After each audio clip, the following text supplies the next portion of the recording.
অভাব আছে, অ্যাকাউন্টেবিলিটি নেই। আমরা চাই তারা অ্যাকাউন্টেবল হোক এবং তারা স্টুডেন্টদের এই যে সুষ্ঠু দাবি সেগুলোকে মেনে নিক। আমাদের আর কথা বলার কোনো সুযোগ নেই। যারা যেখানে আছেন দুর্গ করে তোলেন, আল্লাহর ওয়াস্তে দুর্গ করে তোলেন। এই খুনির আন্ডারে আর একদিনও না।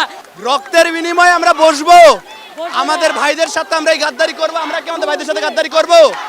আমরা আমাদের ভাইদের সাথে কোনো গাদ্দারি করব না। এতদিনে কেন, এতদিনে কেন, এতদিনে কেন, এত রক্ত ঝরানোর পরে এতদিনে কেন? নবজাতকের কাছে এ আমার দৃঢ় অঙ্গীকার।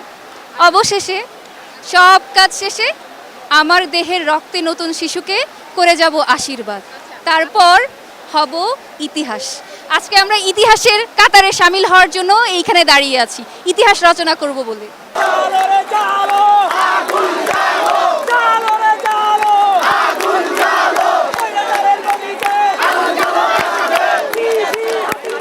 এই স্বৈরাচার সরকার আর সহ্য করতে পারতেছি না। আমি ঘরে থাকতে পারতেছি না, আমার এখানে কেউ নাই, আমার কোনো সন্তান নাই, কিন্তু আমি তারপরেও অসুস্থ হয়ে যাচ্ছি। গত 2 সপ্তাহ আমি অসুস্থ বাচ্চার, আমি সুস্থ থাকতে চাই, আমার বাচ্চাদের নিরাপত্তা চাই, এটা আমার দেশ। আমরা এই আন্দোলনের সাথে আছি শুরু থেকেই। আমাদের সন্তানরা বুকের রক্ত দিয়ে আমাদেরকে শিখিয়ে দিয়েছে যে আসলে স্বৈরাচারকে কিভাবে রুখে দিতে হয়। ফলে মানে সেই স্বৈরাচারের পতনের যে ঘন্টা, সেই ঘন্টা শুধু এখন বাজার বাকি। আমরা সেটাই দেখতে এসেছি।